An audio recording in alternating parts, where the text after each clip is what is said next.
और उनके पायलट जो है वो ट्रैफिक पुलिस का ये आगे मूव करेगा और उसके साथ उसके पीछे जो है वो गाड़ियां जो हैं वो पुलिस मोबाइल वैन जो है आप देख सकते हैं कि ये गुजर रही हैं। ये एक मोबाइल वैन जो है उनके आगे जाएगी, फिर एक और गाड़ी मोबाइल वैन उनके पीछे है। और इस तरह अगर देखा जाए तो इमरान खान जो है इनकी जो ये जैम्बर्स की गाड़ी है जो कि इमरान खान के साथ मूव करेगी। और इसी तरह अगर बात की जाए तो ये और एक गाड़ी आ गई है जिसमें इमरान खान जो है वो इसी तरह अगर देखा जाए तो इमरान खान वो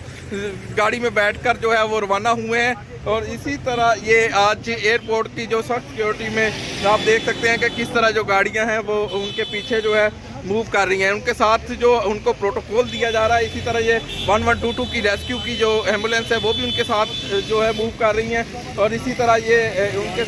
साथ जो है वो मोबाइल वैन और उसके साथ ये प्रोटोकॉल की गाड़ियाँ अभी जो है वो गुजर रही हैं कि इमरान खान के साथ जो पुलिस की मोबाइल वैन हैं वो भी आगे